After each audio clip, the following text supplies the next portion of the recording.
నమస్తే welcome back to our channel Priyanestham. So ఇవాల్టి video వచ్చేసి కాజు మష్రూమ్ కర్రీ.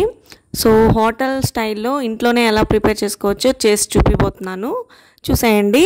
అది చూసే ముందు మన ఛానల్లో ఏమన్నా ఫస్ట్ టైం చూసిన వాళ్ళతో లైక్ చేయండి, షేర్ చేయండి, సబ్స్క్రైబ్ చేయండి. పక్కనే ఉన్న బెల్ సింబల్ని క్లిక్ చేయండి. నా నోటిఫికేషన్స్ మీ యొక్క వస్తే నా వీడియోస్ని మిస్ అవ్వకుండా మీరు చూడొచ్చు అనమాట.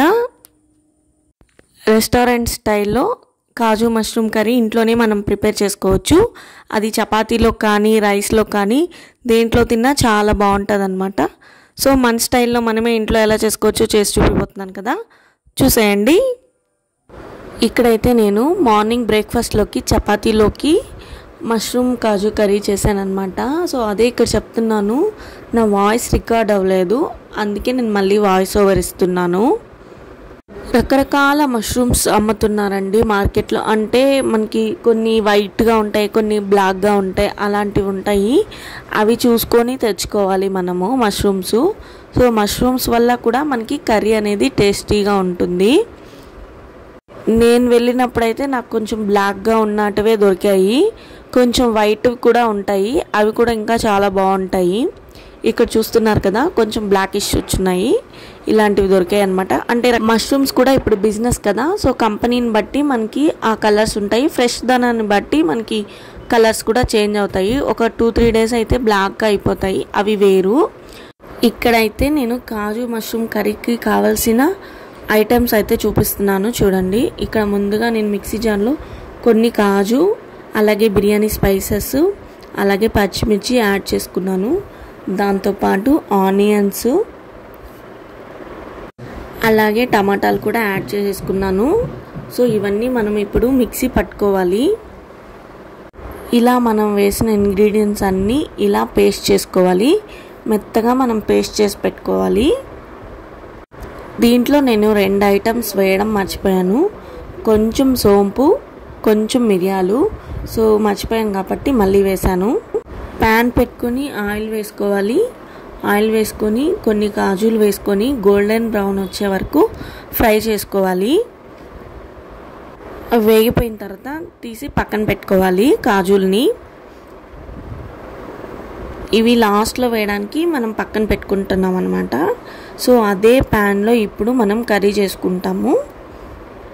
కొంచెం జీలకర్ర వేసుకోవాలి, తర్వాత సన్నగా కట్ చేసుకున్న ఆనియన్స్ వేసుకోవాలి. ఇప్పుడు ఆనియన్స్ని కొంచెం బాగా మగ్గనివ్వాలి. అలాగే కొంచెం పసుపు, కొంచెం సాల్ట్ కూడా వేసుకొని బాగా ఆనియన్స్ని కలుపుకోవాలి. అలాగే కొంచెం కరివేపాకు యాడ్ చేసుకోవాలి.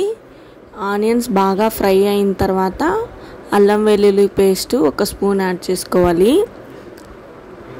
ఇక్కడ నేను స్టీల్ వెజల్లో చేస్తున్నాను కాబట్టి అల్లం వెల్లుల్లి పేస్ట్ అడుగంటకుండా మాడకుండా కలుపుతూ ఉన్నాను. ఈ విధంగా కలుపుకోవాలి.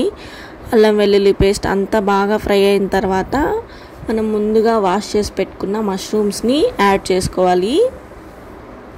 మష్రూమ్స్లో మనకి వాటర్ వస్తుంది, సో ఆ వాటర్ అంతా ఇంకిపోయేంత వరకు మష్రూమ్స్ని ఫ్రై చేసుకోవాలి. రెస్టారెంట్ స్టైల్లోనే ఇంట్లోనే మనం హ్యాపీగా చేసుకోవచ్చు. రెస్టారెంట్లో తిన్నదానికంటే హ్యాపీగా హైజీన్గా మనం ఇంట్లోనే చేసుకోవచ్చు. ఇక్కడ చూడండి, ఇప్పుడు వాటర్ అంతా వచ్చి ఇంకిపోయింది. ఇప్పుడు మనం ముందుగా పేస్ట్ చేసి పెట్టుకున్న టమాటా, ఆనియన్, కాజు పేస్ట్ యాడ్ చేసుకోవాలి. సో మనం ముందుగా మెత్తగా పేస్ట్ చేసుకున్నాం కదా, అదైతే నేను ఇక్కడ వేసేసుకున్నాను. ఇక్కడ టమాటా పేస్ట్ వేసుకున్నాం కదా, ఇంకా అదంతా మనం మంచిగా కలుపుకోవాలి.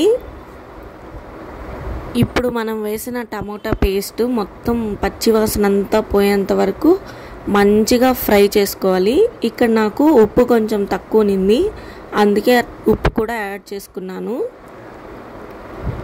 ఇప్పుడైతే మనం స్పైసెస్ కూడా యాడ్ చేసేసుకోవచ్చు. ఆల్రెడీ మనం పచ్చిమిర్చి యాడ్ చేస్తున్నాం కాబట్టి దీంట్లో కొంచెం గరం మసాలా యాడ్ చేసుకున్నాను.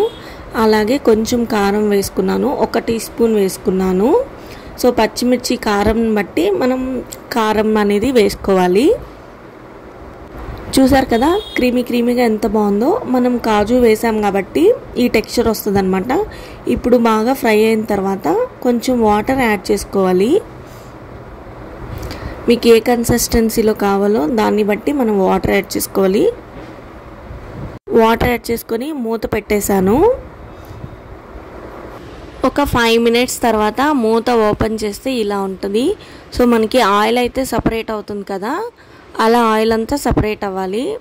సో ఇక్కడ మనకి కన్సిస్టెన్సీ చూసుకొని మనం స్టవ్ అనేది ఆఫ్ చేసుకోవాలి.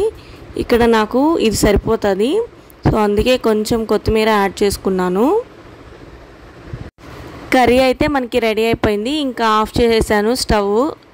ఇంకా గార్నిష్ చేసుకుంటున్నాను. ఇక్కడ చూడండి మనకి ఆయిల్ అయితే సపరేట్ అయిపోయింది. సో ఆయిల్ అలా సపరేట్ అయినప్పుడు మనకి కర్రీ అయిపోయినట్టు. ఇక్కడ నేను ముందుగా కాజు ఫ్రై చేసి పెట్టుకున్నాను కదా, అవైతే యాడ్ చేసుకుంటున్నాను గార్నిష్ కోసము. అలాగే కొంచెం కొత్తిమీర మళ్ళీ యాడ్ చేస్తున్నాను. టేస్ట్ అయితే అదిరిపోయిందనమాట, చాలా బాగా వచ్చింది కర్రీ.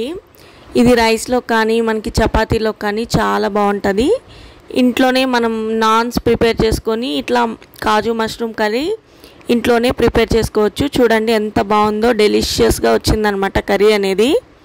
సో దీంట్లో మనకి కావాలంటే కొంచెం క్రీమ్ యాడ్ చేసుకోవచ్చు.